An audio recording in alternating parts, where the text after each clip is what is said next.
let's talk about the Rams and the Bucs, because I was really excited to talk about this game coming in. And I didn't want to do it first because it's, I think, the best game of the week. I know your 49ers are on Sunday Night Football this week, but this is one of those games where it feels like we're going to see this matchup again in January or even February, considering that the championship weekend is now in February this year. That's something we have to adjust to. So the Rams going in are, I believe, slight underdogs, but it's basically a pick 'em in this game. And they did push it to even, actually. I was looking at the betting line today, so it is a full-on push at this point. So yeah, pick them. Yeah, to pick them, which I guess means the Bucs are slightly favored, and that seems about fair. Like, I think if you're going to talk about like pure superstar talent in the NFL, like just across the board, top 5 at their position, these two teams might be like the best matchup of stars you're going to find. Kansas City's probably right there too, but these two teams just have stars across the board. And I think this is why the NFL plays them early in the season, because you want to make sure everyone's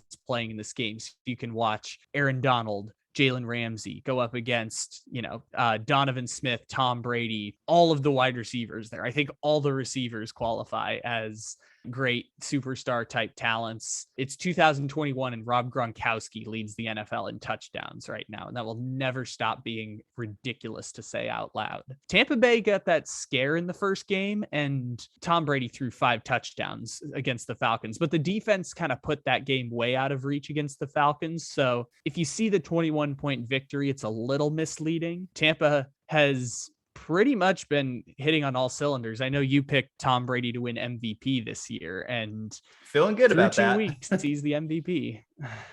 Yeah, 9 touchdowns, definitely on pace to break that all-time quarterback passing touchdown record.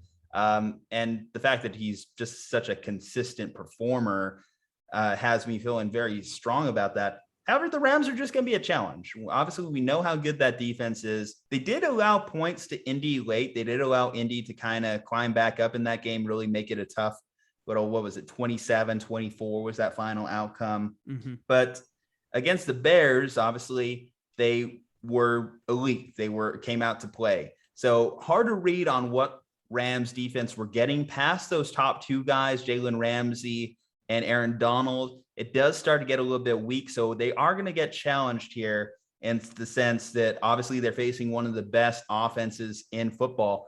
Fun fact, this is Tom Brady's first ever game in Los Angeles.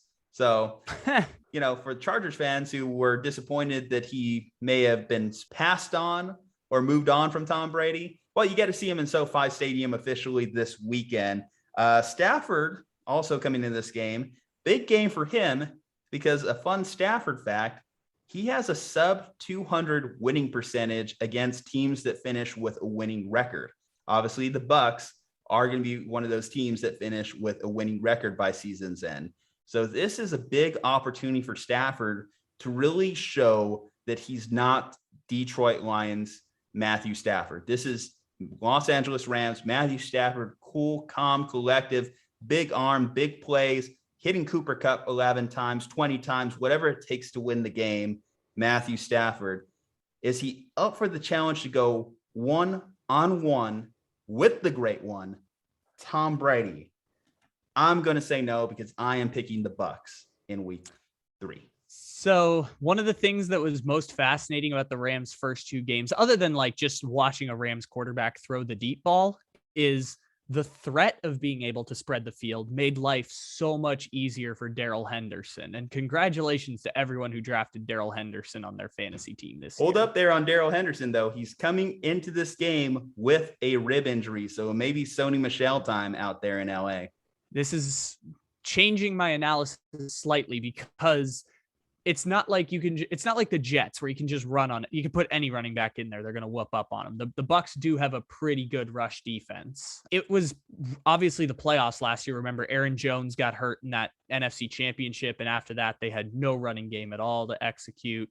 Zeke Elliott disappeared, and it wasn't quite that Zeke's totally washed. It's just that, the Bucs also have a pretty good defense. Now, for this pick, I have the Rams winning, but the thing about this is that this is the 2012 Rams helmet I have in my collection. So I think they've changed the helmet 3 times since they had this logo. I think they went to the white and then to the the white horns, then they went to the yellow horns, and now they have a totally different logo with the LA thing on it. So you're saying if the Rams win this weekend, it doesn't really count because you picked the St. Louis Rams. Gotcha, man. Okay, that's good to know for the pick'em. Yeah, just holding out hope. This is all I had to work with is from April of 2012 Rams logo. So they've changed, I think, 3 times since then. But I do like the Rams to win this weekend. Straight up, I think it was a pick 'em, like you said. Whatever points, I'll take it. I think the Rams will win the game against the Buccaneers. The funny part is when this game initially opened, they were actually giving points to Brady. It was about 1.5, I think, was the maximum it got. Like we're talking about, it moved back down to even line here. If it changes a little bit, I would doubt it because these teams are the top 2 teams currently. I don't know. I mentioned earlier, I don't know much about my power rankings heading into this recording, but what I can tell you is the Bucs and Rams are going to be 1-2 accordingly.